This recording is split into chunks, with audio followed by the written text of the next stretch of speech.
ফর্মও আমার কাছে আছে। সেলিম আহমেদের নাম কাটার জন্য অ্যাপ্লাই করেছে এবং এই সিগনেচার সেলিম আহমেদ বলছে সেলিম আহমেদের নয়, অ্যাপ্লিকেন্ট খুদ না করছে তার সই এটা নয়। এখন যদি আমি এটা কোনোভাবে ভেরিফাই করি আর এই অ্যাপ্লিকেন্ট যদি মামলা করে, সবার আগে চাকরি যাবে আমার সেফটিটা তো আমাকে দেখতে হবে। এখন তখন আমার 60টা ফর্ম এরকম আমি উপরে জেনিউন যেগুলো আছে আমি সবগুলোর উপরে রিমার্ক লিখে আমার সিগনেচার দিয়ে ডেট দিয়েছি এবং যখনই আমাকে অ্যাপ্লিকেন্ট কনফার্ম করে দিয়েছি, এই গ্রামেরই সে কনফার্ম করে দিয়েছে, তখন আমি ইলেকশনের যারা ছিলেন ওখানে এক দুজন স্টাফ এদেরকে আমি বলি যে আমি প্রায় 60টা ফর্ম এরকম রিমার্কস লেখা শেষ, রিমেইনিং ফর্ম আমি করতে পারবো না, কারণ আমি কোনো ভুয়া ফর্ম ভেরিফাই করতে পারবো। ইলেকশন অফিস প্রমাণ করুক অ্যাপ্লিকেন্ট এটা সত্যি, আমি রাত্রে একটা হলেও সমস্ত ফর্ম করে দিয়ে যাব। আমি বিএলও, আমার উপর যত ডিউটি আসছে সমস্ত ডিউটি রাত দিন হলেও আমি করবো। এর আগে এসআরের সময়ও আমি রাত্রে 8টা অবধি আমার গ্রামে মানুষের বাড়ি বাড়ি গিয়ে করে এনেছি এবং এই জেলাতে বোধ হয় আমাদের বিএলএ এতে যখনই কোনো কাজ যখনই যা আসছে সবার আগে আমি কমপ্লিট করে ইলেকশন অফিসে দিই। আমার এই কাজ করতে কোনো অসুবিধা নেই, কিন্তু এমপ্লয়ি হিসাবে আমার সেফটির ব্যাপার তো আছে। এই গ্রামের স্কুলে আমি যাব, মানুষ যদি আমাকে ধরে বেঁধে রাখে, মানুষ যদি আমাকে মারে, আমার উপর যদি মামলা করা হয়, আমি তখন কি করব? তখন ইলেকশন অফিসে ফোন করলাম, আমি মানে ওদের স্টাফদের বললাম যে এই ফর্ম রিমেইনিং ফর্ম আমার পক্ষে ভুয়া ফর্ম ভেরিফাই করা অসম্ভব আমার পক্ষে। তখন এরা বলে না এটা তো করতেই হবে। তখন এরা বললো না আচ্ছা আমরা তাহলে ইলেকশন অফিসে আমরা দৃঢ়ব্রতের সঙ্গে আপনি একটু ফোনে কথা বলুন। হ্যাঁ, তখন আমি বললাম আচ্ছা আপনি স্পিকারে ফোন দিন, আমি কথা বলছি। উনি ইলেকশন অফিসের এমপ্লয়ি, উনি এই বিষয়গুলো অনলাইন বিষয়গুলো উনি দেখেন সম্ভবত, উনিই দেখেন। হ্যাঁ, উনি এগুলোর দায়িত্বে আমাদের যেগুলো গুগল মিট টিট যেগুলো হয় সব উনি করান। তো তখন বীরব্রত আমাকে ফোনে বলেন আপনাকে এটা করতেই হবে, আমি তো সকালে বলে এসেছি আপনাকে যে অ্যাপ্লিকেন্ট যেই হোক, অ্যাপ্লিকেন্ট ভুয়া হোক যেই হোক, আপনি উপরে ভেরিফাই করে রেখে দিন না, এগুলো জেনুইন করে। শুধু অবজেক্টিভ দেখতে হবে, অ্যাপ্লিকেন্ট না। আপনাকে শুধু অবজেক্টিভ দেখতে হবে, অ্যাপ্লিকেন্ট নয়। আমার কাছে এটা এভিডেন্সও আছে।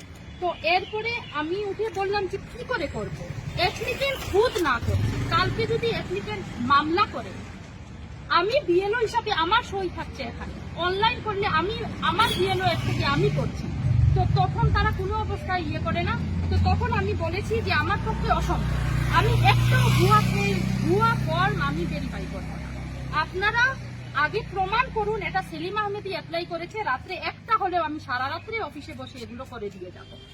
তখন ও বীরব্রত ফোন কেটে দিয়েছেন। কেটে দেওয়ার পরে খানিকক্ষণ পরে ওদের অফিস স্টাফও কেউ রুমে ছিল না।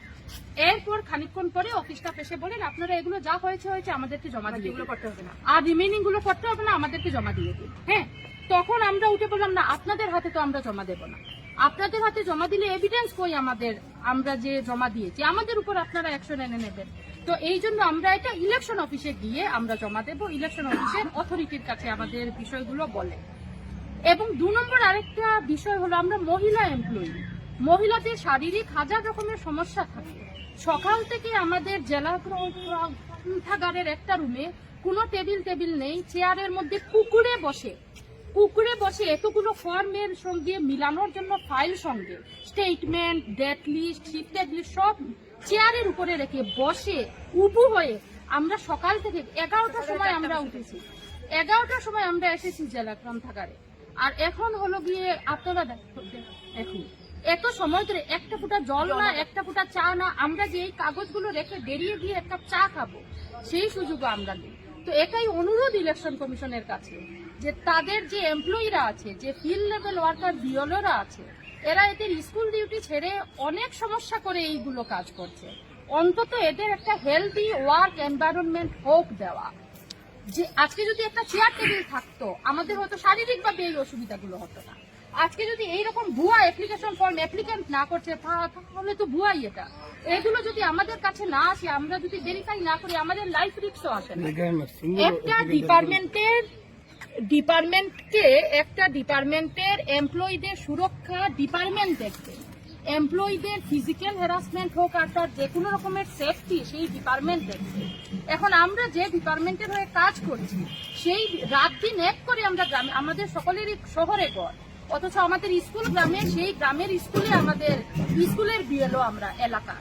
তো আজকে যখন বিএলওরা এত রাত দিন এক করে সমস্ত কাজ করছেন, সমস্ত ফিল্ড ওয়ার্ক করছেন, এদের তো একটু তো মানুষের সমান মানে সম্মানের প্রয়োজন নেই, একটু সুবিধাটুকু দেওয়া তো উচিত। বিষয় হলো মানে আপনাদেরকে ইনভাইটেশন দেওয়া হয় ট্রেনিং এর জন্য। হ্যাঁ হ্যাঁ, আমাদের কাছে হ্যাঁ দেওয়া হয় ট্রেনিং এর জন্য, কিন্তু এখানে আনার পর কি করা হয় সেই বিষয়টা আমাদের এখানে আনার পরে আমাদের ট্রেনিং হয় কোন একজনের ট্রেনিং হয় না, আমাদেরকে ফর্ম হয় দেওয়া। ম্যাডাম একটা প্রশ্ন হইল গিয়া যে আপনারা যে ফর্মগুলা যে আপনার অবজেকশন আইছে এগুলো সব কিটা মাইনরিটি মানুষ নেই না অন্য মানুষও আছে? এখন দেখুন মাইনরিটি মানে রিলিজিয়াস মাইনরিটি নেই ইত্যাদি বিষয়ে আমি যাবই না। এখন এখানে এপিক নাম্বার আছে, ভোটারদের নাম আছে। একজন আমাদের নিয়ম কি হলো, আমাদের আইন কি বলে, ইলেকশন কমিশন কি বলে, যে একজনও জেনিউন ভোটারের নাম বাদ যাবে না, আর একজনও যে জেনিউন নয় তার নাম ইনক্লুড হবে না। এখন আমাদেরকে যে ফর্ম দেওয়া হয়, কোইন্সিডেন্টলি প্রত্যেকজন মানুষ জেনিউন ভোটার। সে ছেলে হতে পারে, মেয়ে হতে পারে, মুসলিম হতে পারে, থার্ড জেন্ডার হতে পারে, যে কেউ হতে পারে, কিন্তু সমস্ত মানুষ জেনিউন ভোটার এই অর্থে যে হাউস টু হাউস ভেরিফিকেশনে যাওয়ার পর যে স্টেটমেন্ট আমাদের দেওয়া হয়েছিল, তাদের হোল্ডিং নাম্বার আর নামের এগেইনস্টে তাদের সিগনেচার আছে। সিগনেচার আছে মানে এই মানুষ এই গ্রামে এই ঘরে এই হোল্ডিং নাম্বারে আছে।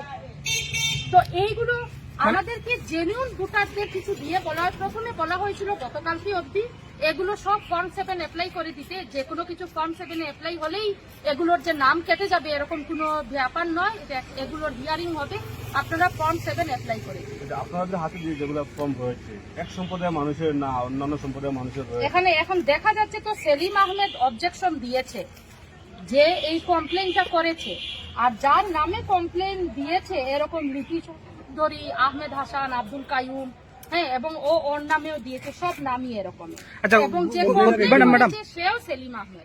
যে ফর্ম যেটা দিয়ে এই ফর্মের কাজটা কি? এই ফর্মের কাজ হলো অফলাইনের ফর্ম 7, মানে ফর্ম 7 এ অ্যাপ্লাই মানে আমি অবজেকশন করলাম এই মানুষ এই এলাকাতে থাকে না। এখন এটার কাজ হলো গিয়ে ভেরিফাই করা, এবং ভেরিফাই করে যেটা ঠিক এটা অ্যাপ্লাই করা। কিন্তু এখন বড় বিষয়টা যেটা হলো, সব থেকে সন্দেহ আমাদের যেটাতে উঠেছে, যে আমাদের এই একজন মানুষ 133টা ফর্ম অ্যাপ্লাই করছে এবং সে বলছে যে সে অ্যাপ্লাই করেই একজন মানুষ 133 ফর্ম অ্যাপ্লাই, মানে আপনাদের হিসাবে সব জেনুইন মানুষ?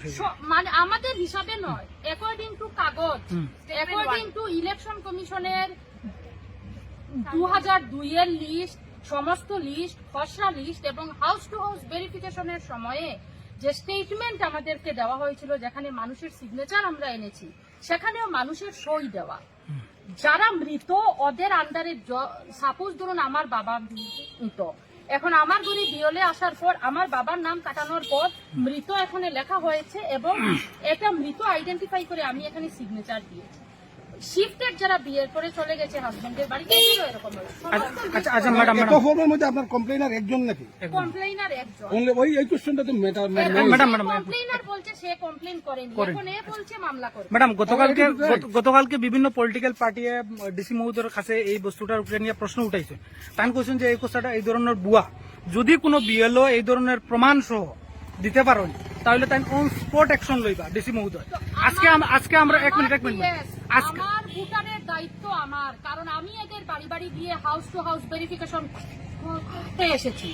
আমার ভোটারের যতটা ফর্ম এখানে আছে প্রত্যেকটা ভোটার হলো গিয়ে জেনিউন ভোটার, এবং যে অ্যাপ্লিকেন্ট সেলিম আহমেদ, আপনারা এখন সেলিম আহমেদকে ফোন করুন, ও অ্যাপ্লাই করেনি, ও বলছে আমাকে হুমকি দিচ্ছে, আমাকে আমার উপর, ও ম্যাডামের নাই স্যারেরও সেম ইস্যু, এফআইআর দেবে, মামলা করবে আমার উপরে।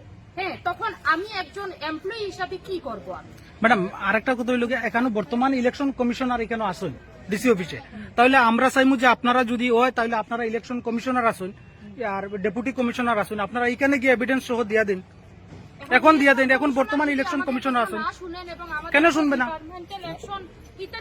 না ডিপার্টমেন্টাল ইলেকশনের ব্যাপার তো নাই। আপনি আপনার আমরা যখন বিএলও হিসাবে যখন আমাদের এই প্রবলেম, আমাদের সেফটির উপর প্রবলেম, যখন আমাদের কাছে দেওয়ালে পিঠ ঠেকানো, আমাদের কোনো অপশন নেই, আমাদের কাছে বলতেই হচ্ছে, এটা বলতেই হচ্ছে, এদের সঙ্গে ঝগড়া করতেই হচ্ছে। তো এই অবস্থায় যখন এসেছি তখন কালকে আমাদের উপর ডিপার্টমেন্টাল অ্যাকশন আনা হবে শিওর আমরা। তাহলে আপনারা ইলেকশন কমিশনার আছেন, যান এখন Prepare-ও আমরা সহযোগ করবো, আপনারা যান। action আনবে। যে কোনো ভাবে একটা জিনিস হচ্ছে departmental action ফর্ম আনবে। 7 যেটা ফর্ম 7 কেউ অবজেকশন করার পর বিএলও রেসপেক্টিভ ভোটারের এগেইনস্টে ভেরিফিকেশন করবে অন দ্য স্পট, কিন্তু এখানে কেন বলা হচ্ছে যে এখানে আপনারা নাম কাটে দেন? অফিসে এসে নাম কেটে দেবো। এটা তো হওয়ার কথা না। কালকে আমাদের ডিসি বলছেন যে বলা হয়নি। ডিসি বলছেন যে যাকে ফর্ম দেওয়া হবে ওর নামে নোটিশ ইস্যু হবে, ভেরিফিকেশন করবে বিএলও।